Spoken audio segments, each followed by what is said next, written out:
Okay guys, so I want to do a really quick unboxing for you guys. I am at Walmart, as you can see. I just picked something up, as you saw in the first clip of this video.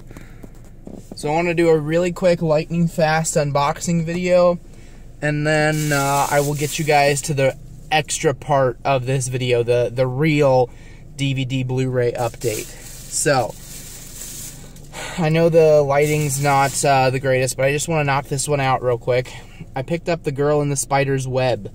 This is the unofficial sequel to David Fincher's Girl with the Dragon Tattoo from 2011. He did the remake of the Swedish film, which is based on the original Swedish novel series.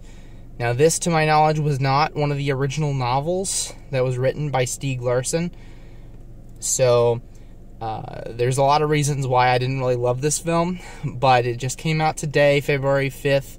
Not exactly sure when this video is going to go up, but I went out and picked it up today on release day.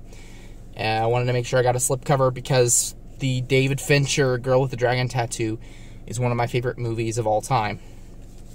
So I love the character of Lisbeth Salander, who is the main character, who's played by Claire Foy in this one. So that's another thing. The movie that this is supposed to be a sequel to, Girl with the Dragon Tattoo by Fincher, none of the original cast is involved in this film. So Rooney Mara played Elizabeth in The Girl with Dragon Tattoo, Fincher's version.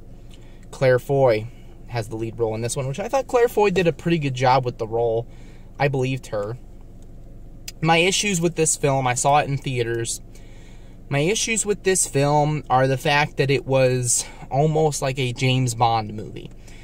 This series is dark and gritty and disturbing, and it just leaves you with like that eerie, dirty feeling after watching it. This movie did none of that. It still had the cold atmosphere, which I really love. There's lots of snow. I love movies in a snowy setting, especially horror movies or dark movies. Something about it, like, it matches the darkness of my soul. Is pretty much the best that I can do to describe that. But this movie, it did have the snow, but it was really like a almost action movie, like Hollywood action film, which was not what I wanted. A lot of reasons why I was disappointed with this film. David Fincher was originally supposed to make the last two in the trilogy. Girl with a Dragon Tattoo, while it was a phenomenal film, it didn't sell enough at the box office, and Hollywood's all about making money, right? So David Fincher didn't get to fill out the rest of that trilogy. Instead, we are given this film, which is 8 years after Fincher's film came out, and definitely a completely different direction. David Fincher's movie, it's my favorite, like, dark, disturbing mystery film. Okay, so there's the underside. The slipcover is the exact same. Let's go ahead and open this up. It is a snapper case. Comes with a digital copy on the back of this little Sony reward sheet on here. It is a Sony film, so Sony cranks out a lot of shit movies, let's be honest. But yeah, there's the DVD, and then the artwork on the Blu-ray disc is actually kind of cool. So another thing that's not so great about this film, first film was scored by Trent Reznor and Atticus Ross of Nine Inch Nails. This film doesn't have that going for it either. So anyway, I know I kind of shit over this movie a little bit in this short little segment, but this is actually, I did find this enjoyable. Even though there's a lot of things that I didn't like about it, a lot of things that I would have liked to be better, I still enjoyed this film. So I still recommend watching it. That's why I bought it. It's definitely still a good watch, but nowhere near as good as Fincher's film or the original trilogy from Sweden, which I still need to check out. So, I will see you guys with the next part of this video, which will be my massive Blu-ray update. Okay guys, so continuing here, this part is going to be the Blu-ray update, which this is the massive stack of things that I have to go through. I counted out there's 15 titles in here, and some of these are actually like collection sets. So there's actually probably around 20 to 25 movies here. So I showed you guys this one, The Girl with the Spider's Web, that just came out recently. Did a quick unboxing of that earlier in the video. So I haven't done like an actual media hunting video or a Blu-ray update in a very long time. Needless to say, I've picked up quite a few things. So we're going to try to run through this as quickly as possible. I picked up a couple of these titles at Family Video about a month ago. First one here is Hostiles, starring Christian Bale. This is a movie from last year, I believe. Kind of like a Western thing, but I love Christian Bale, so decided to pick that one up. Other title that I picked up at Family Video is Lady Bird. So, Lady Bird from 2017? Yeah. This was a Oscar-nominated movie, nominated for Best Picture, as well as some other awards. Everybody says it's amazing. Wanted to check it out, but I never got around to it, so picked it up on Blu-ray. Okay, these titles are movies that I picked up on my latest media hunting trip that I did not actually make a video for. So, the first one in this here is the Mission Impossible 5 movie collection. So this has everything from the first Mission Impossible all the way through to Rogue Nation. So it does not include the latest one, what's it called? Fallout. But I already have Fallout on Blu-ray. Fallout's the only one that I've seen. I absolutely loved it, so this is a good way for me to get into the series. I believe I paid like $6 for this, which was a pretty good deal. Alright, next up, Bad Santa. This movie is hilarious. I had not seen this until last Christmas, and I enjoyed the heck out of this one. It's so funny. Billy Bob Thornton is the Santa character there. Fun fact about this movie, this is one of John Ritter's last performances, and I'm a big fan of John Ritter from his days in Three's Company. Three's Company is still my favorite classic comedy show. This also has Bernie Mac in it as well. So just a really over-the-top, ridiculous, raunchy comedy that I pretty much need to watch every Christmas now. Next up, another film from one of my favorite directors of all time. This is Zodiac. So, of course, from David Fincher. I love David Fincher. Love this film. One of the best performances from Jake Gyllenhaal. A great performance from Robert Downey Jr. Mark Ruffalo is also in this, who's one of my favorite actors. Really well done film. This is like the 2-disc special edition that has like the Zodiac letter for the cover art. Stuff like that. So yeah, I love David Fincher. I want to get all of his films. Still one of my favorite directors of all time. It's a really good movie. Okay, I picked up these two kind of go together here. Blade and Blade 2. So I've heard really good things about these films. I believe they're based on a comic book series. Also believe that these are R-rated comic book films. So I'm interested to see what these movies are going to be like. I know a lot of YouTubers have kind of put praise onto these movies, so definitely interested in checking them out. Got them both for a very good deal. So decided to pick up both of them. I do believe there's a third one. I don't know if it's very good or not, so I'm going to start out with those two and then we'll see. This one was interesting. I don't know hardly anything about it. It was pretty much a blind buy. This is The Unborn. So it looks like a horror movie, obviously. Other than that, I really don't know anything about this film. It looked kind of good. It sounds kind of interesting. It is, if I can hold on to it here, it is from the producers of The Dark Knight and the Texas Chainsaw Massacre remake, which is a decent remake from what I hear. So definitely interested in checking this one out. Leave me a comment down below on any of these movies, but especially on this one because I really have no idea what this movie is even about. Next up, flying through these pretty quickly, another set of films here. We have I Spit on Your Grave and I Spit on Your Grave 2. So these are the remakes of the original I Spit on Your Grave, which is a revenge horror movie. So this was the remake from 2010, and then they did a sequel to the remake.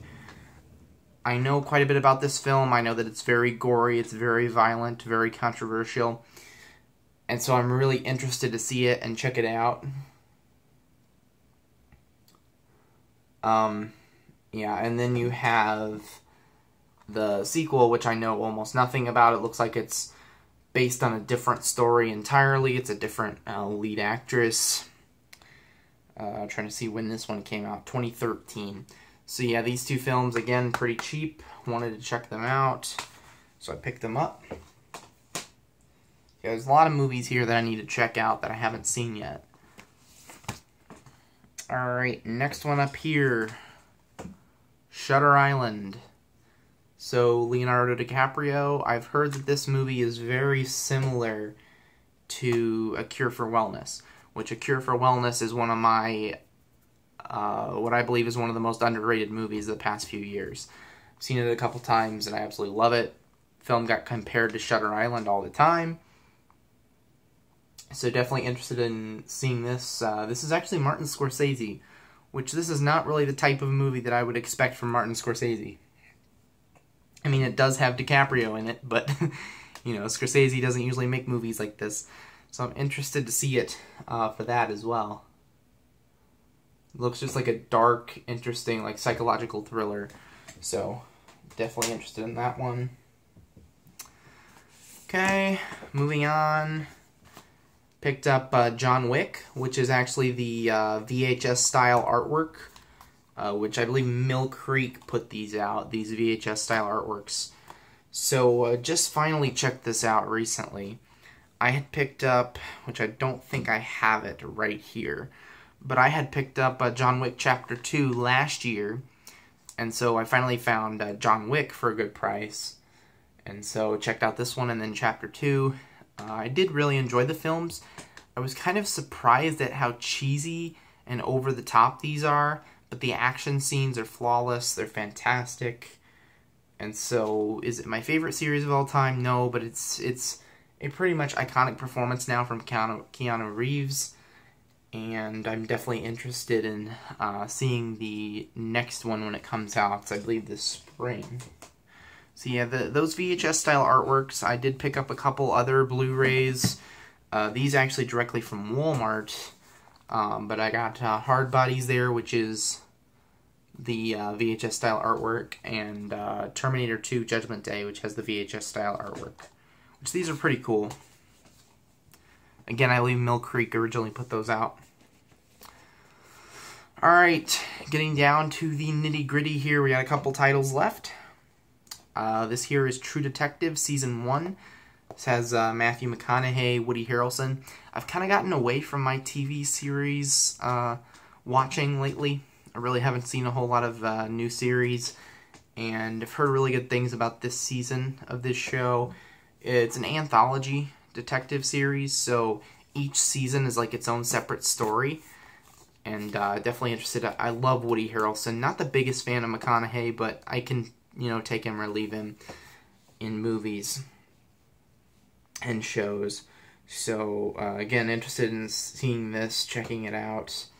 I know they're just doing the 3rd season right now on HBO, so maybe I'll pick up the Season 2 Blu-ray and then the Season 3 when it comes out. So yeah, it's like a nice little packaging here for the season.